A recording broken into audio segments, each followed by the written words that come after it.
Assalamualaikum warahmatullahi wabarakatuh. Kembali bersama Wangsit Pasundan menjemput berkah. Di video kali ini kita akan membahas tentang bagaimana pemanfaatan konsep AIDA untuk syiar Islam.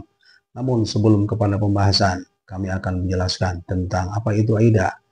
AIDA ialah istilah manajemen penjualan, kepanjangan dari attention, perhatian, interest, minat, decision, mengambil keputusan, dan action, tindakan.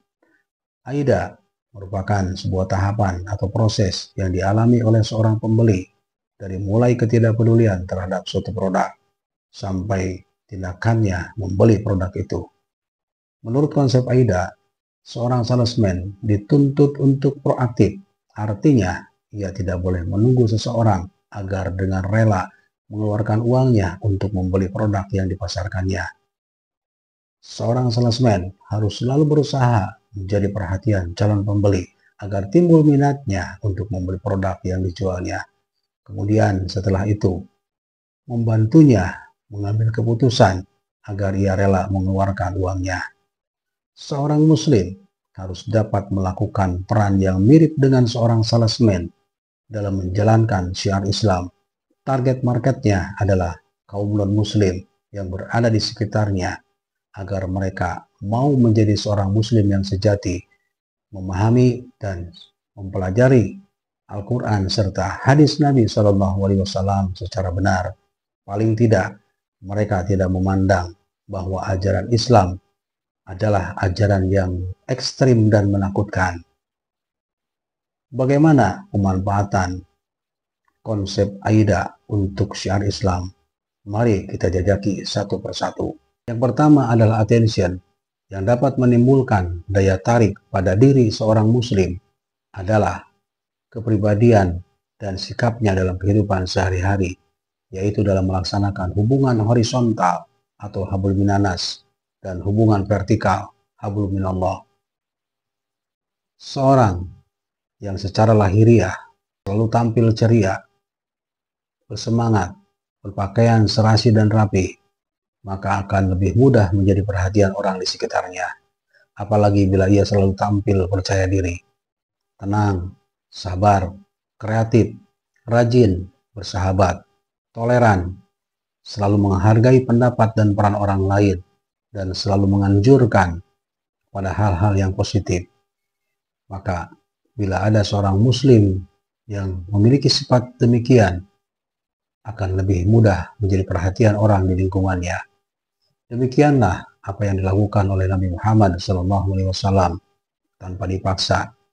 Masyarakat jahiliyah yang terkenal dengan kekerasannya merasa tertarik dan ingin mengetahui ajaran apa yang dibawa oleh Nabi Muhammad SAW.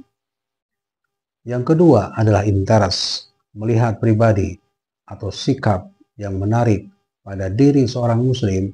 Biasanya akan timbul keingintahuan orang mengenai ajaran yang dianutnya.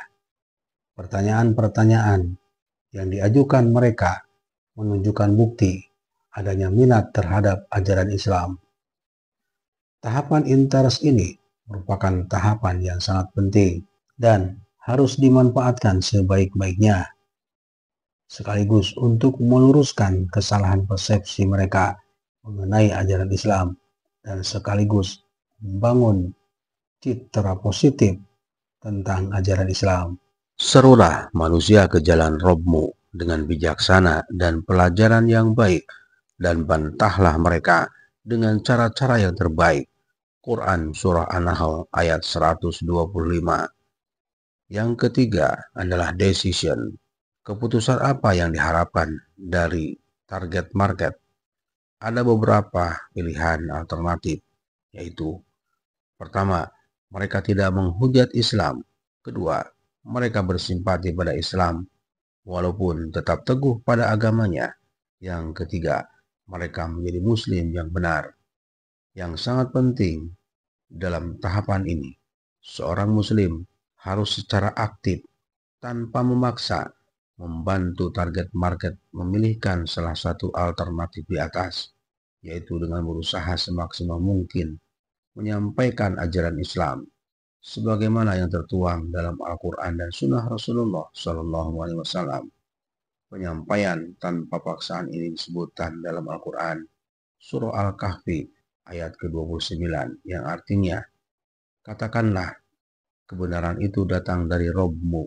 Barang siapa yang ingin beriman, maka berimanlah. Dan barang siapa yang ingin ingkar, maka biarkanlah ingkar. Yang keempat, apa bentuk action dari masing-masing target market itu? Yang pertama, mereka tidak akan menjelekkan dan tidak pula memuji, bersikap acuh tak acuh. Yang kedua, mereka akan memberikan dukungan kepada setiap perbuatan baik yang dilakukan oleh seorang muslim, memberikan kesempatan seluas-luasnya untuk beribadah, serta ikut memikirkan penyediaan sarana yang diperlukan untuk itu. Mereka dengan toleransi tinggi secara sadar melakukan kegiatan sosial bersama-sama dengan kaum muslimin.